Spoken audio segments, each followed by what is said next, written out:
So I just recently came across a video by the channel African Dawah Revival, in which he was critiquing Jake Brancatella's recent video about the Aqidah of the Ash'aris. And I watched this video because I saw people on Twitter and wherever saying that it was really good. And the misrepresentations I found were quite shocking. So what is the purpose of this video then? Is it to argue for a specific school of Aqidah? No, it's not. I'm just trying to make sure people are represented fairly. So I'm not publicly endorsing or critiquing anything that Jake said in his original video. Now, you could argue that there are other misrepresentations that people make, so why am I not addressing those, and why am I going specifically for this one? It's because the misrepresentations here are a lot easier to see. They don't require a lot of knowledge to be able to refute. And I don't want to speak without knowledge, and there are other people more qualified than me. But that's the background. That's all the background done. Let's start. Anyway, so he said Arabic is uncreated. So I think this is one of the more, if not the most egregious misrepresentation in the entire video, simply because I don't even understand how he could have misunderstood this. Jake's actual argument was that we take a nominalist approach to universals, such as the Arabic language.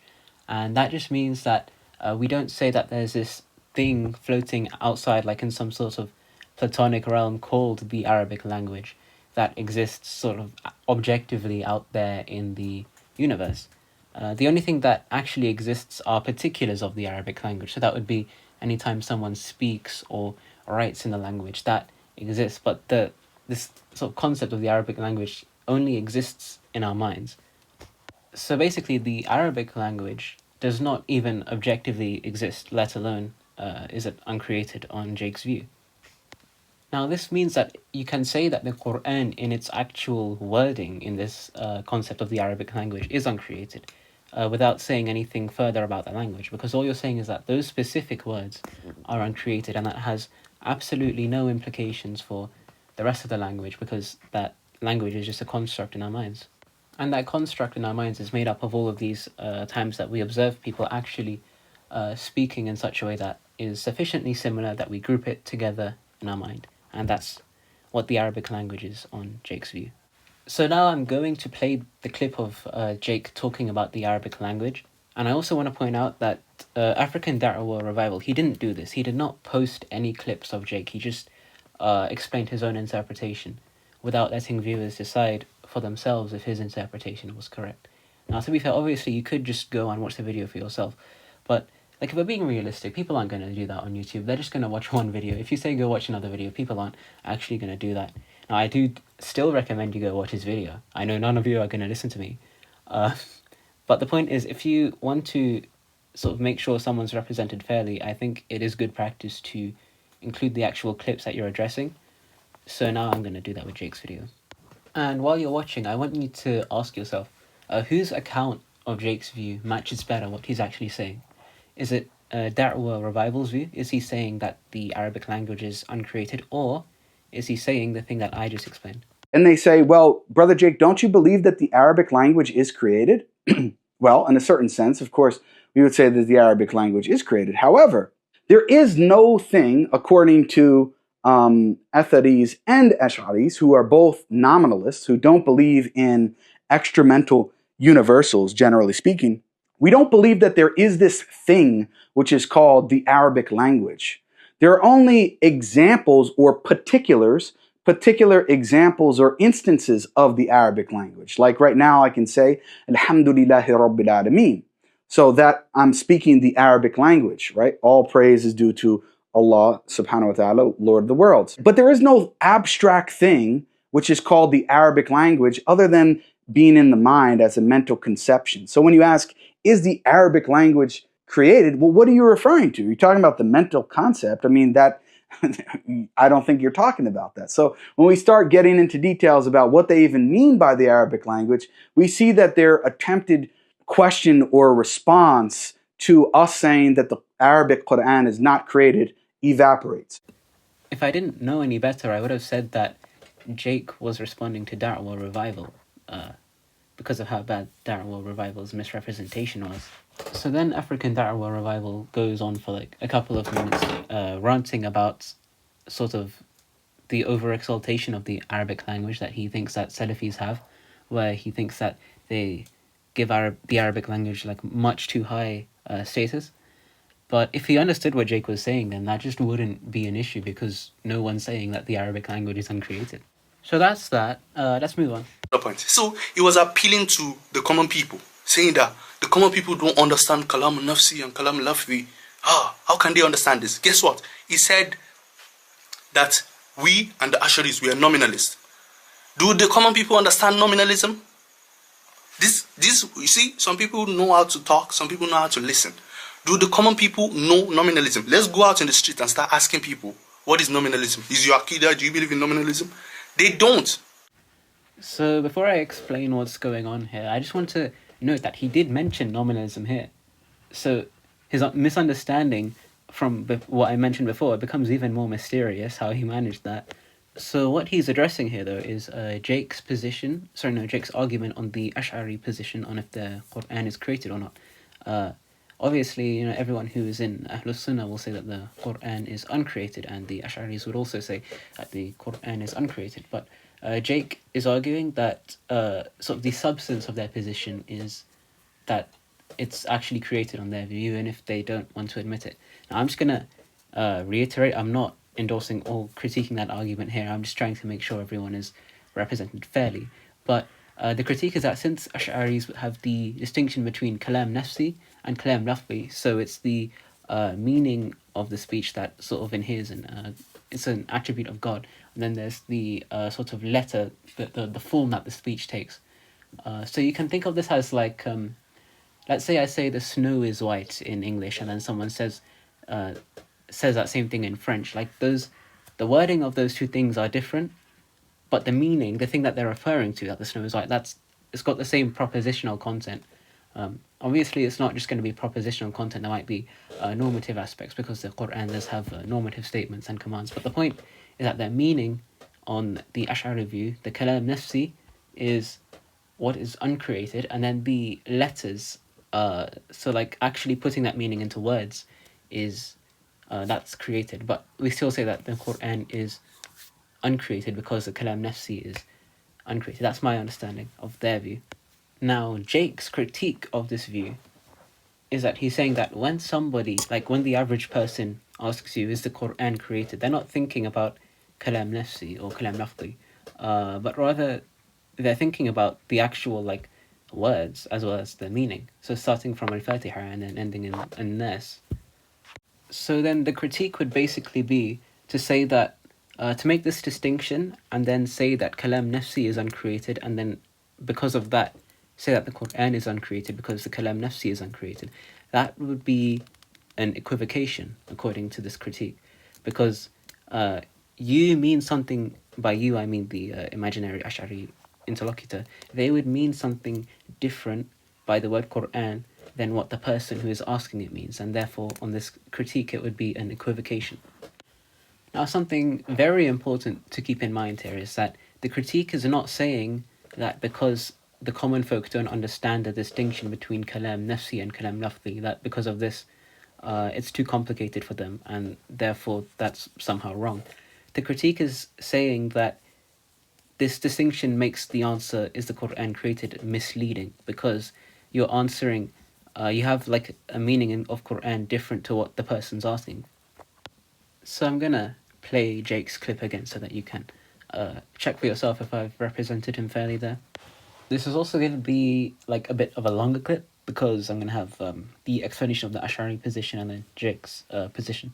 Is the Quran created? It is forbidden to say the Quran is created. The ulama, they divided the speech of Allah into two categories. His speech within himself, and that is before all the creation, the speech of Allah was there. In other words, without language, without beginning, without end, without parts. Then things were created, like languages were created, people were created, and the Quran was then, as Allah says, we made it into the Arabic tongue. So the Quran was put into the form that can be recited, and that's the separation that they made there. Kalam Nafsi and Kalam Lafzi. Kalam Nafsi is infinite, has no beginning and no end. But the Kalam Lafzi definitely did come into existence because the language that it's in came into existence. That's how they reconcile the two. But it is forbidden to say the Quran is created. Not allowed to say that.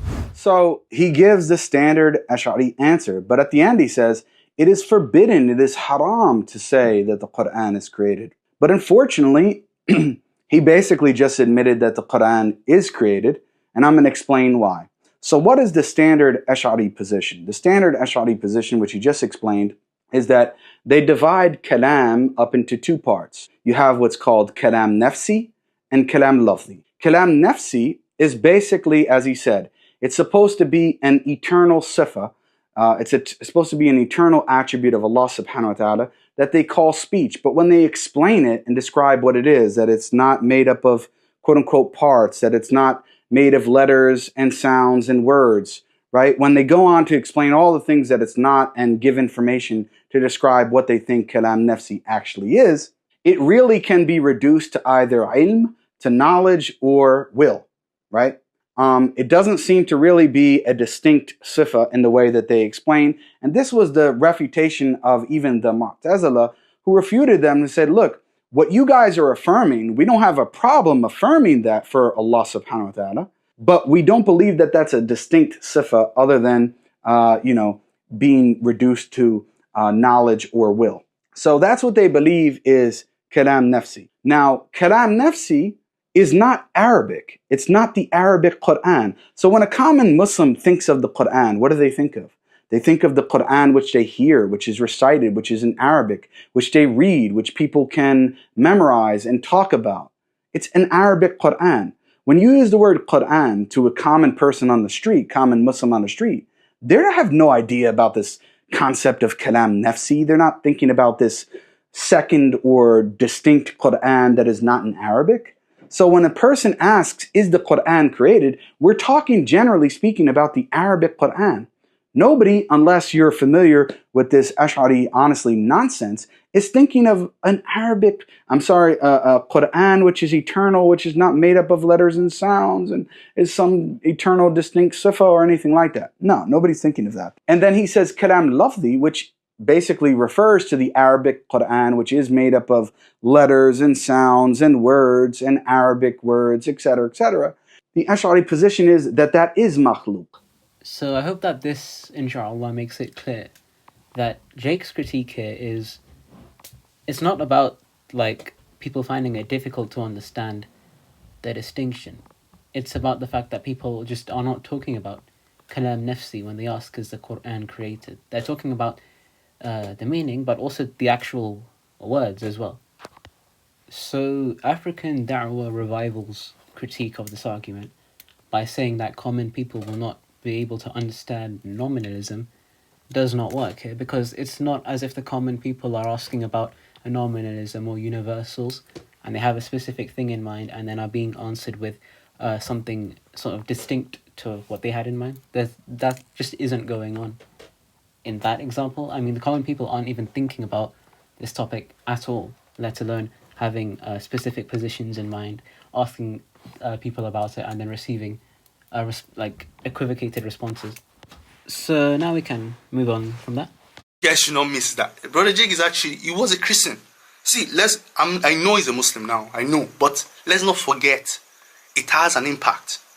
And if somebody falls into the wrong group, like a revert coming from Christianity or from other religions, the people that are online are who? The Salafis are the ones that populate the media. And if you fall into them, they will just, as a revert, it sounds so simple to just follow the Salafis. But the people that have been Muslims for centuries, or the people that have studied Islam since they were born, it's not the same. Okay, I know, okay, let me not make the arguments like that. But let's not forget the fact that he was a Christian. So don't completely disassociate that from the discussion of why he's saying God is spatial temporal. Because I know many Christians that make this kind of argument too. Okay? So I think this is just a really sort of unfair and underhanded way to approach such a situation. You aren't directly sort of engaging with any of his points now. You're just trying to speculate on his character and psychologize him into explaining why it could have been that he has these supposedly anthropomorphic views. I say supposedly because that's his view, not mine. But I'm also going to refrain from saying things like, "Oh, that's an ad hominem, that's a fallacy," because I think the use of like the discourse that goes around sort of informal fallacies is really cringe, and I think that rational discourse would benefit if we just stopped using those. So instead, I have sort of two arguments to show why this sort of psychologizing, it's not appropriate. So the first is that the Sahaba were converts, right? They converted from Arab paganism. And presumably you're going to agree that none of them were anthropomorphists. They were better than we will ever be. And the second argument is that, so can you actually independently show that Jake's views are anthropomorphic? Because if you can, then mentioning this to try and prove that he is an anthropomorphist in some way is redundant, because now you have a direct proof, supposedly. And if you cannot demonstrate independently that any of his views are anthropomorphic, then that means his views are not anthropomorphic. So there's no point bringing this up. So for this next clip, what I'm going to do is I'm going to put African Da'wah Revival's clip of his response first, and then I'm going to follow it up with Jake's original video. And I'm not going to provide any commentary, because what I think this will do is it will become clear that Jake's original video, it looks like he's responding to African Da'wah Revival, even though Da'wah Revival's video came later. And this will give an intuitive sense of how badly he has misrepresented Jake here, to the point where Jake's original video works better as a response to Da'wah Revival's response to Jake.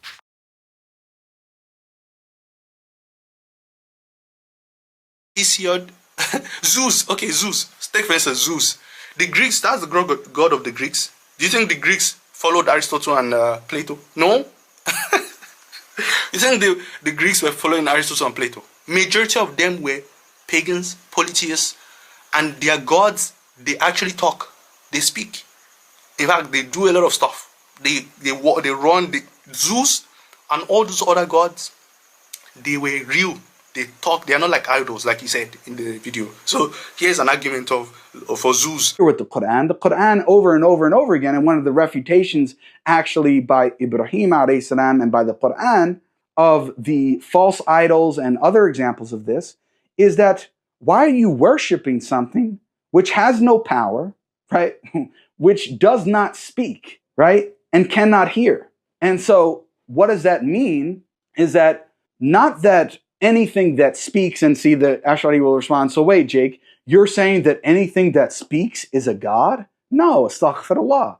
But what it means is that a necessary requirement in order to be Allah, in order to be the true God, in order to be Rabbil Alameen, Lord of the worlds, you have to have the ability to speak. You have to be able to speak as a verb, not just as a noun, right? And so in the Ash'ari conception of this, all of these verses which refute the idols who are not able to speak is a refutation of the Ash'ari concept of God, because they don't believe that Allah subhanahu wa ta'ala actually speaks by his will and his power.